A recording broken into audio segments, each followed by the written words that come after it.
the SEC is not as well represented in the top 10 in recruiting as you might think, which is a bit surprising to me. What the?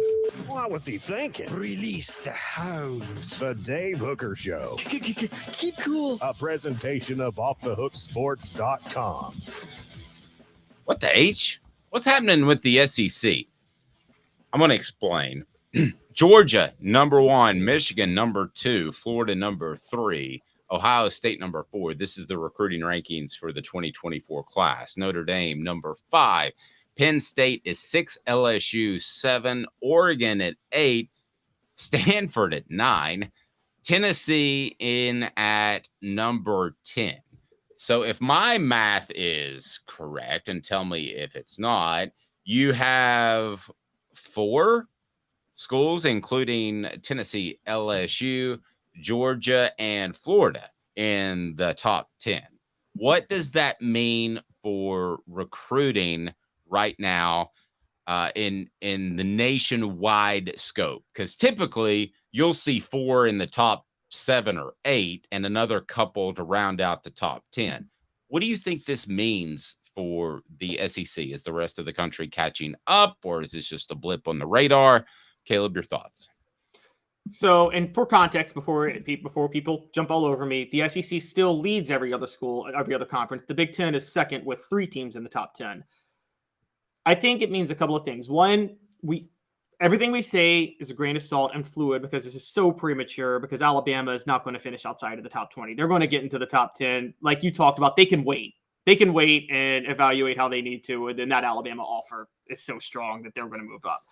But what I do think this means, I do think this is a trend. And I've talked about this for a while with the Big Ten TV contracts.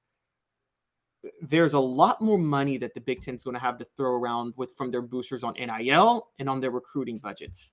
And you're seeing that right now because Michigan at number 2, Ohio State at number 4, Penn State at number 6. Those 3 schools aren't going anywhere. And just behind Tennessee, by the way, USC at number 11 and Minnesota at number 12. And USC is going to be in the Big Ten, so that's why I mentioned them. Stanford, they're a throwaway. I think this is just kind of, they've loaded up on some high-rated 3-star talent with new head coach Troy Taylor, who came from Sacramento State, but they're not going to, that's not going to last. But I do think this is a trend where the Big Ten is going to start catching up to the SEC in recruiting because of the budgets they're going to have. And that is something. If you're the SEC as a whole, it may raise a red flag. If you're an SEC school, you might be happy about that, because now being in the top 10 doesn't mean you're in the bottom half. Yeah, it's more spread out. Okay, so you don't have to worry about as much competition. That's a good point. I'm going to put Travis's comment up here because I want to address it. But first, he's talking about killing it in recruiting. So I want to leave that up there because with my ADD, I'll forget it. Let's take a look at that top 10 again and put some things in perspective. So Georgia is still number 1. They have 20 commitments. Now, we use the Go Vols 24/7 or 247 Sports because they combine all of them. And you have Michigan at number 22. At 2, they have 22 commitments. You have Florida with 16 commitments at 3. So as a whole, their average is higher. They have 2 5-star guys. Ohio State is 4. Now, I'm not knocking their class because they've just got 14 commitments and 2 5-stars and 10 4-stars. The rest of them, though, could be explained away just by numbers. Notre Dame has 20 commitments. Penn State has 18. Now, LSU has 18 as well. But then you have Stanford with 23. So naturally, when you add all the numbers up, you're going to have a higher number in their rating. Tennessee, for instance, has 14 commitments. They could get on the phone this afternoon and call 4 3-stars and get up into the top 5 because that's the way the numbers add up. They don't want to do that. Why would they want to do that? Let's wait out. If I were them, I'd wait out for the 4 and 5-star guys, but they truly could do that. So if you look at Notre Dame, who has 20 commitments, and their commitments are always overvalued. Same thing for Michigan, who has 22 commitments. And then I would say Stanford with 23 commitments. They only have 5 4-stars. They don't have a single 5-star. Tennessee has 9 4-stars. So to me, this is the numbers and the way they're shaking out right now. If you ask me, where would I put Tennessee based off having 9 4-star commitments, they're going to be above Stanford.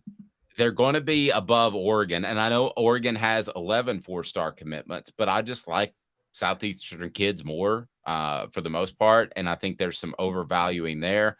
You know, we could go through this whole list, but Tennessee to me has more along the lines of a top 6 or 7 class, somewhere along that. Now I'm not nitpicking and I'm not playing homer here. I know a lot of people that watch the show think we're just huge homers. That's what I really believe. I think Tennessee will end up, based off what I'm seeing right now, reading the tea leaves, with a top 7 or so class. That's very doable.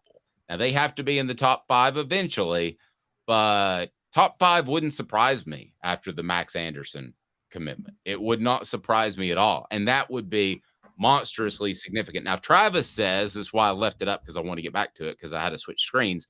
He said, my goodness, we're killing it in recruiting. How much more do we have to do to get in the top 5? That somewhat, I think, answers your question in that Tennessee is just in great shape right now. And if they wanted to pick up 5 3-stars, they could be number 1 by the end of the business day. But they're not going to do that, Caleb. They don't need to do that. And I think Tennessee is in fantastic shape at 10 with a whole slew of 4-stars. I don't think they trade where they are for any amount of money right now. Yeah, I would argue Tennessee has the effect. There should be recruiting rankings and effective recruiting rankings. And so I would say Tennessee has the effective number 7 class. I think Georgia clear-cut ahead of Tennessee. Florida clear-cut ahead of Tennessee. Ohio State clear-cut ahead of Tennessee. No debate with those 3, right? Yes, no, I'm totally with you.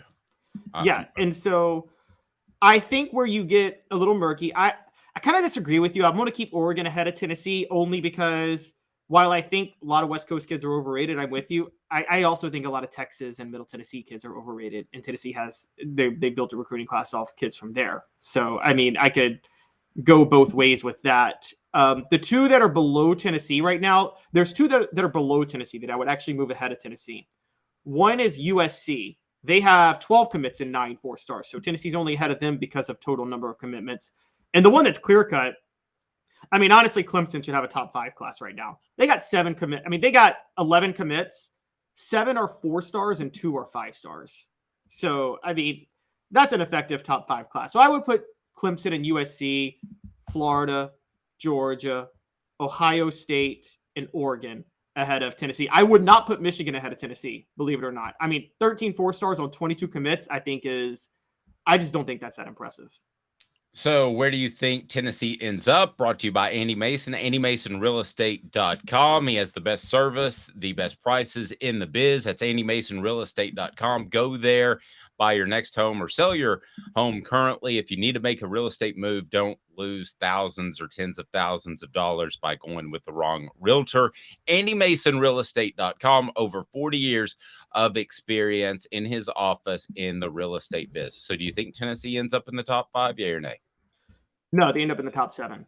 But top 7 with Josh Heupel's scheme is all where Tennessee needs to end up to be able to compete with the top dogs.